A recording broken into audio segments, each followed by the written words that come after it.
Good morning, evening, or night, wherever you are. Welcome to WHAM today. Take a deep breath, clear your mind, and let's drift through the whispers of today's world, one quiet thought at a time. As we wrap up Monday, 28th July, 2025, let's see what stories are unfolding around us. China is currently facing significant challenges, including severe flooding in Beijing and surrounding areas that has resulted in at least 30 deaths, prompting President Xi Jinping to order an extensive rescue operation. In response to demographic concerns, the country is introducing national childcare subsidies offering up to 10,800 yuan, $1,505 per child under 3, supplementing similar initiatives at the provincial level. On the economic front, top U.S. and Chinese economic officials are engaged in trade talks in Stockholm, led by Chinese Vice Premier He Lifeng and U.S. Treasury Secretary Scott Bessent. As a tariff truce deadline approaches, China has offered to strengthen economic ties with Brazil and defend fairness in global trade. Regulators from the State Administration for Market Regulation, SAMR, are scrutinizing the digital platform economy, summoning executives from Alibaba, Meituan, and JD.com, Inc. to discuss business practices. A regulatory overhaul of China's 450 trillion mutual fund industry is underway to reduce costs for investors, potentially impacting smaller firms. The leadership team for the world's largest hydropower dam has been appointed, while the aviation regulator surveyed their need for Boeing commercial jets. Huawei Technologies has reclaimed the top spot in China's smartphone market. The UN's internationalization continues, reshaping the global monetary order. Some Chinese students are choosing polytechnic universities over elite institutions amid job market concerns. Investigations are ongoing into the abbot of Shaolin Temple, Shi Yongxin, regarding alleged misuse of funds and improper relations, leading to the revocation of his clergy certificate and deregistration of affiliated companies. An Astellas employee has been convicted of providing information on China's politics and economy to intelligence agencies. Archaeologists have discovered a 2,246-year-old stone inscription, potentially linked to Qin Shi Huang's quest for immortality. Turning to the United States, trade talks with China are underway in Stockholm, with U.S. Trade Representative Jamieson Greer and Treasury Secretary Scott Bessent leading the American delegation.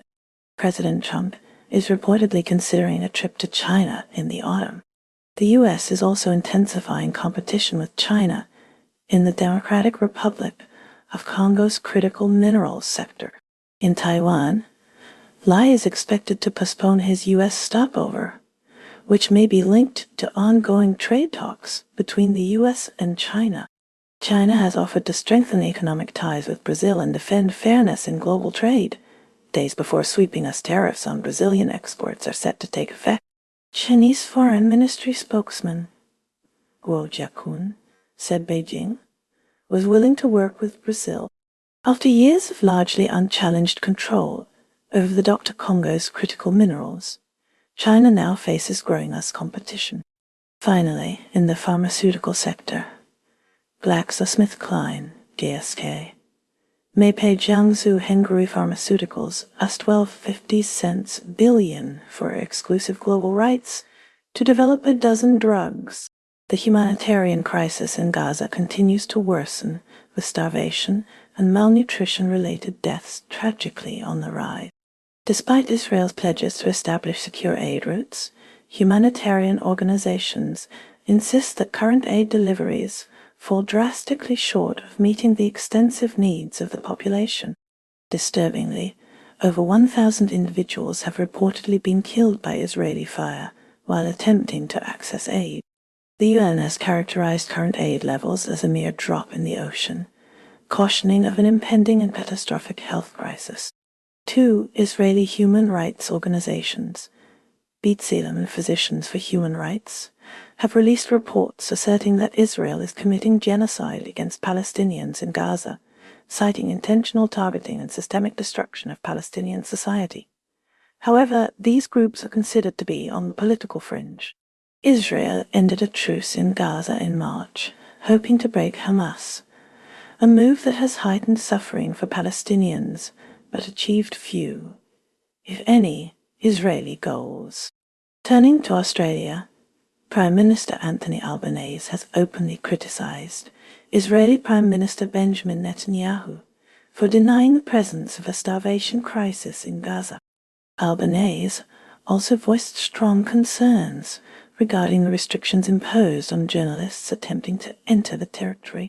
The Greens Party in Australia is advocating for additional sanctions against the Israeli government. Meanwhile, in the United States, former President Donald Trump contradicted Netanyahu, acknowledging the existence of real starvation and urging Israel to permit increased food supplies into Gaza. In Germany, Ambassador to Israel Stefan Seibert has issued a condemnation of attacks perpetrated by Israeli settlers against a Christian village located in the West Bank. Shifting focus to Yemen, the Houthi group has declared its intention to target merchant ships belonging to any company engaged in trade with Israeli ports, irrespective of the ship's nationality. In the West Bank, Palestinian Oda Hadalin, a resident of Masafa Yatta, known for resisting settlers, was killed by an Israeli settler. Finally, UN Secretary General Antonio Guterres has warned that an Israel-Palestinian two-state solution is farther than ever, urging a decisive turning point at an international conference boycotted by the U.S. and Israel. Japan is navigating a period of transformation marked by the resurgence of inflation after years of deflation and economic stagnation. The nation is reinforcing its defense infrastructure, including deploying long-range missiles in Kumamoto on Kyushu to develop counter-strike capabilities. Japan and NATO are commencing defense industrial discussions to identify avenues for collaboration and to enhance synergy between their respective defense and security sectors. Domestically, a government white paper emphasizes Japan's commitment to increasing wages. Measures are being implemented to combat food waste, exemplified by companies like Meiji, offering discounts on dairy products approaching their expiration dates. Reflecting on history, as the 80th anniversary of the end of World War II nears, the recollections of Japan's few surviving war veterans are receiving renewed attention, with one veteran urging, "Never die for emperor or country." In crime-related events, a Vietnamese technical intern has been arrested on suspicion of murdering a woman during a robbery in Imari.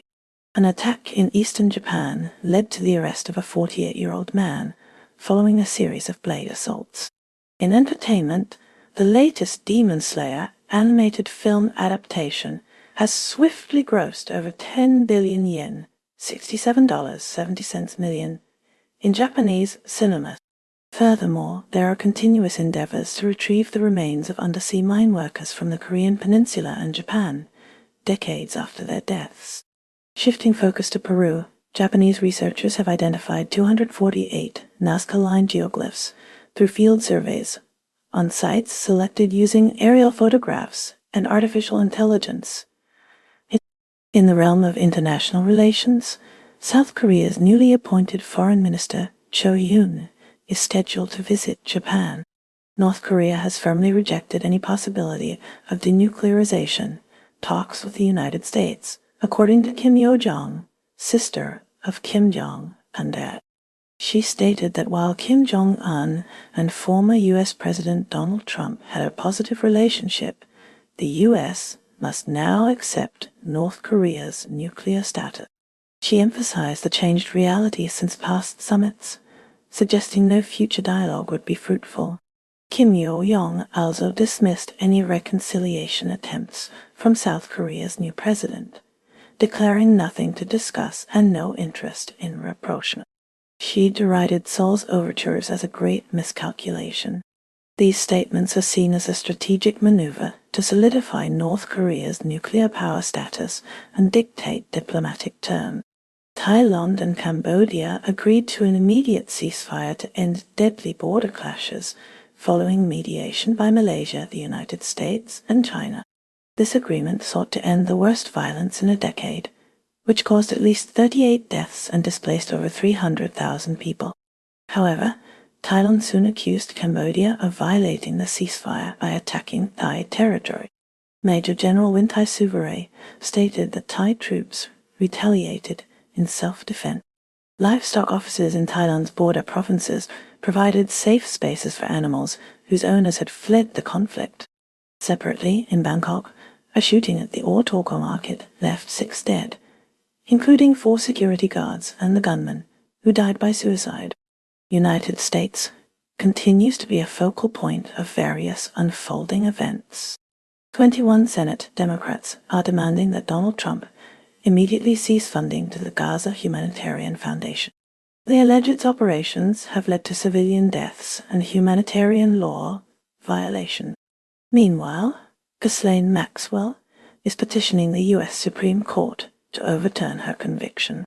Trump also promoted his Turnberry Golf Resort in Scotland during a press conference with UK Prime Minister Keir Starmer. Domestically, a severe heat wave is impacting the eastern half of the U.S., placing over 185 million people under heat warnings. In a policy shift, the U.S. Senate has discontinued its support for cross-border broadcasts and clandestine media channels that provided North Koreans with uncensored information. Turning to Russia, Donald Trump expressed his disappointment with Vladimir Putin and urged a swift resolution to the conflict in Ukraine, setting a 10 or 12-day time frame. Adding to its international connections, Russia has commenced direct commercial flights between Moscow and Pyongyang. To counter Ukrainian drone attacks, Russia is implementing localized, daily shutdowns of mobile internet access in specific areas. Ukraine has reported that Russia launched an overnight barrage consisting of over 300 drones, 4 cruise missiles, and 3 ballistic missiles. In Ukraine, pro-Ukrainian hackers have claimed responsibility for a cyber attack that caused Aeroflot to ground flights. The country also reported that it was targeted by an overnight Russian barrage of over 300 drones, 4 cruise missiles, and 3 ballistic missiles. Meanwhile, North Korea is seeing increased activity. Russia has initiated direct commercial flights between Moscow and Pyongyang. However, the U.S. Senate has ended its support for cross-border broadcasts and clandestine media channels that provided North Koreans with access to information unfiltered by state propaganda. Ukraine is currently facing renewed protests in Kyiv, triggered by President Volodymyr Zelensky's modifications to anti-corruption agencies, signaling the first substantial anti-government unrest since the onset of the war 3 years prior. Adding to the nation's challenges, Russia launched a significant overnight attack, deploying over 300 drones, 4 cruise missiles, and 3 ballistic missiles, as reported by the Ukrainian Air Force. Former U.S. President Donald Trump has set a shortened time frame for reaching a peace agreement between Russia and Ukraine, pushing for a resolution by August 7th and voicing his dissatisfaction with Vladimir Putin. Despite tensions, Europe has agreed to Trump's trade deal, and the agreed framework avoids any new fractures concerning other foreign policy matters, particularly the ongoing conflict in Ukraine.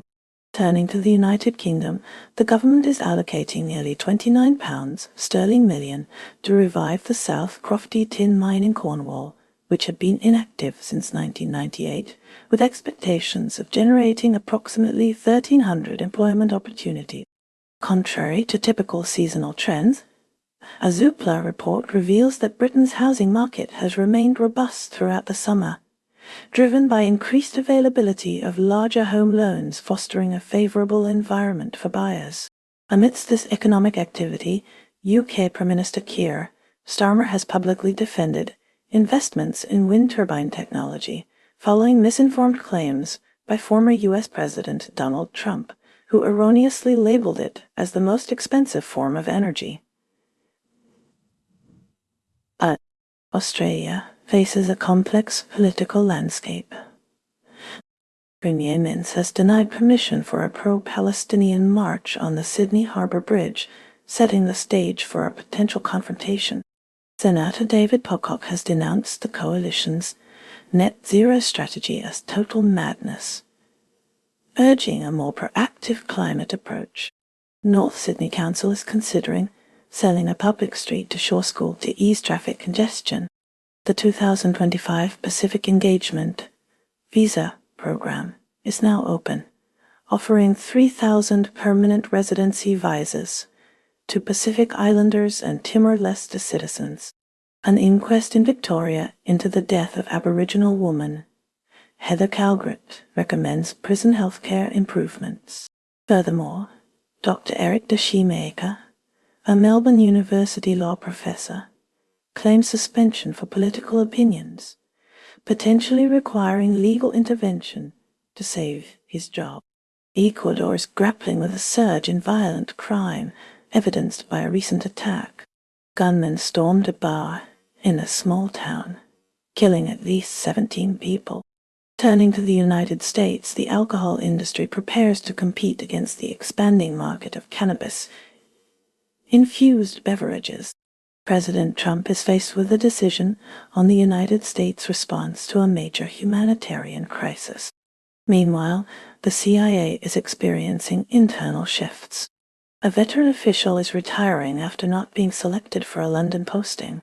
The CIA director aims to appoint a younger officer, supportive of a more assertive approach in recruiting sources and conducting clandestine operations. Colombia's former president, Alvaro Uribe, was found guilty of witness tampering and bribery. The 73-year-old, who served as president from 2002 to 2010, faces a potential 12-year prison sentence. Uribe was convicted of attempting to persuade witnesses to lie for him in a separate investigation. Specifically, he was accused of bribing a former paramilitary to retract damaging testimony. He is the first Colombian ex-president to go on trial. Philippines President Ferdinand Marcos Jr. strongly condemned corruption in public infrastructure during his State of the Nation address, delivered amidst ongoing crises midway through his term. The Philippines Congress faced upheaval after the Supreme Court stopped Vice President Sara Duterte Carpio's impeachment trial. The United States, pivoting on previous restrictions, unfroze foreign assistance to the Philippines, promising 3 billion pesos, US $60 million, in aid. Germany was recently struck by tragedy when a mudslide, brought on by intense rainfall, caused a train to derail near Riedlingen, resulting in 3 deaths and 41 injuries. In other news from Germany, Horst Mahler, a controversial figure known for his involvement as a founding member of the Red Army faction, and later for his shift towards right-wing extremism and Holocaust denial, has passed away at 89 years old. El Salvador is facing scrutiny as Congresswoman Delia Ramirez requests a congressional hearing.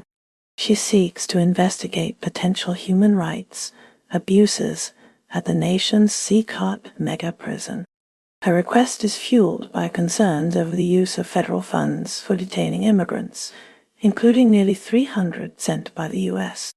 Harrowing reports from Venezuelans deported from the U.S. to El Salvador describe beatings, sexual abuse, and near-total isolation within CCOT. Adding to the controversy, a soccer coach mistakenly deported from the U.S. and detained at CCOT, allegedly due to a tattoo, has been released. Meanwhile, in Gaza, medical professionals are issuing stark warnings.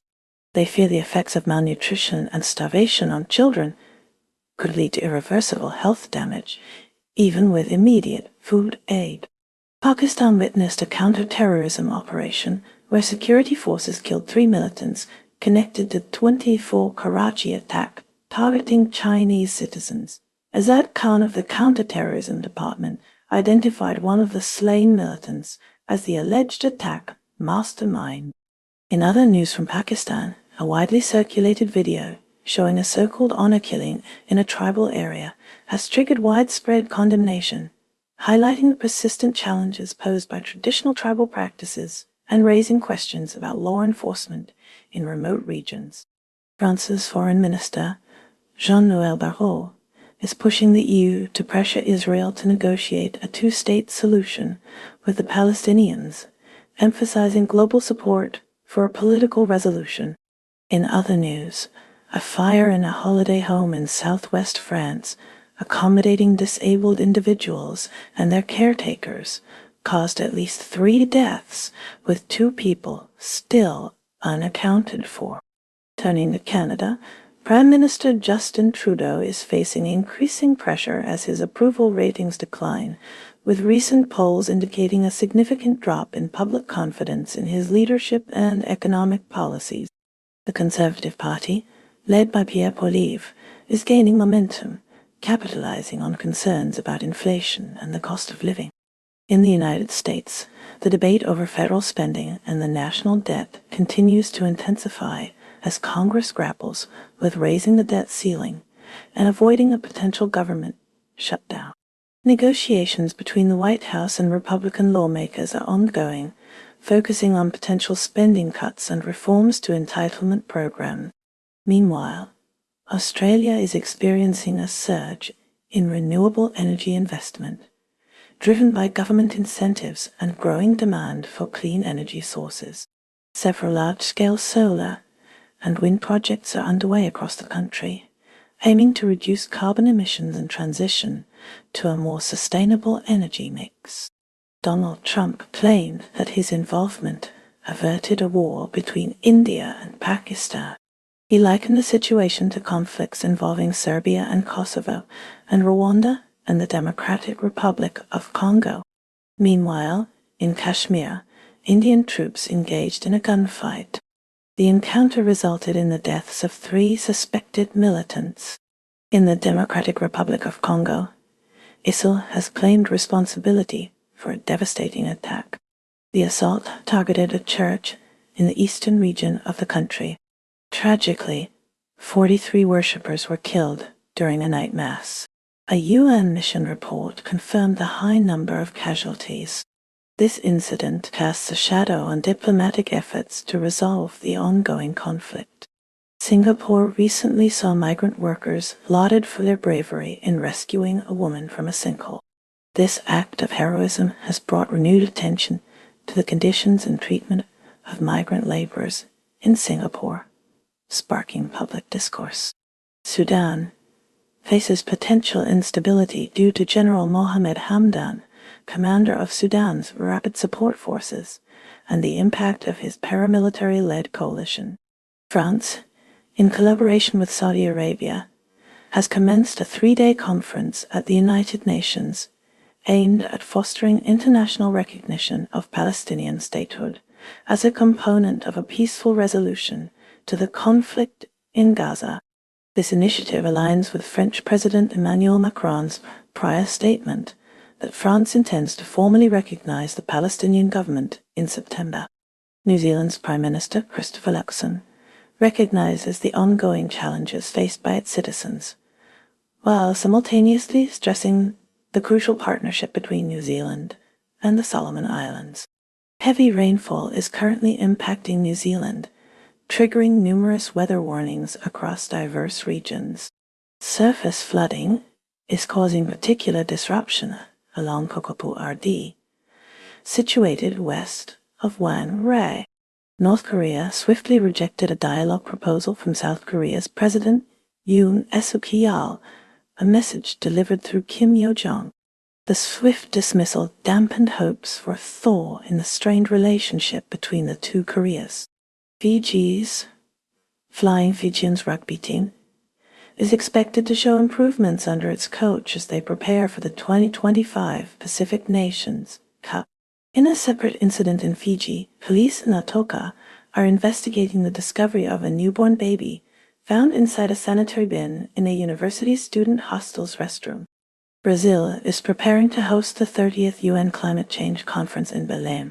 A shortage of traditional hotel rooms has emerged, Local love motels are being considered as alternative accommodations for attendees. Malaysia is seeing Prime Minister Anwar Ibrahim facing pressure. He is being challenged to a no-confidence vote. Anwar Ibrahim also announced a ceasefire agreement. This agreement involves Thailand and Cambodia. It is described as immediate and unconditional. The context of the agreement was not specified. Canada is seeing resistance from Toronto cyclists against a law that could remove miles of bike lanes, undermining street safety improvements.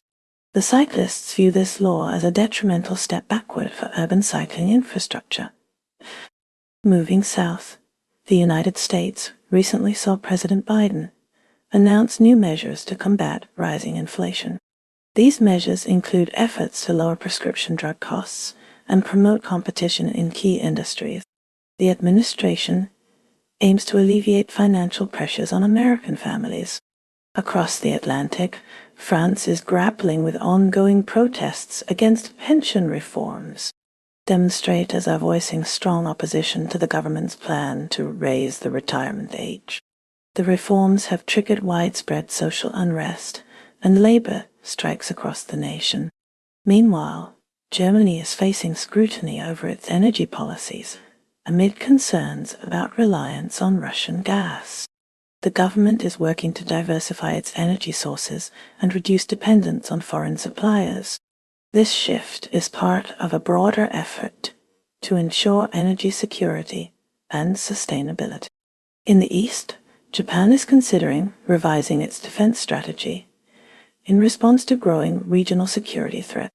The government is exploring ways to strengthen its military capabilities and enhance cooperation with allies. The move reflects Japan's evolving security concerns in the Indo-Pacific region. The United States and the European Union have established a framework trade agreement setting a 15% import tariff on most EU goods while protecting specific American industries like aerospace, a move perceived positively by the EU car industry after trade discussions between Chinese and American officials in Sweden. Shifting gears, the United States is also exploring agreements with ethnic rebels to gain access to Myanmar's rare earth deposits. Furthermore, the United States and Argentina have unveiled plans to waive visa requirements for Argentine tourists visiting the USA. Finland's former President Sauli Niinistö has played a diplomatic role, meeting with Russian President Vladimir Putin and former U.S. President Donald Trump to discuss ending Russia's war in Ukraine, NATO, and the Helsinki Accord. Northern Ireland is grappling with the aftermath of a shooting in County Fermanagh, where Ian Rutledge lost his life, bringing the total death toll to 4, including Vanessa White, a vet from County Clare, and her 2 children, James and Sarah. The International Court of Justice, ICJ, has decreed that governments may be in breach of international law if they fail to protect vulnerable populations and ecosystems from climate change impact. Chilean investigators are making headway in their investigation into a notorious Venezuelan gang targeted by Donald Trump. Spreadsheets sized in police raids reveal the gang's sophisticated operational structure, resembling that of a multinational corporation. Analysts suggest that the RSF-backed parallel government in Sudan could hinder peace talks and potentially lead to the country's de facto partition. Subsidies, hydroelectricity, and geographical proximity to a manufacturing hub are driving a surge in electric vehicle adoption in Nepal. Youth-led protests in Kenya are advocating for substantial change, aiming to prevent the country from replicating the errors of previous generations. In India, evictions and expulsions of Muslims to Bangladesh are occurring in advance of upcoming state elections. Vanuatu is observing its inaugural Bislama Language Week, highlighting the significance of the Bislama language. And that's a wrap for today's news, because even headlines need a nap. Stay curious, stay kind, and let the noise fade as you find your quiet. Take care, stay awesome, and I'll see you next time on WHAM Today.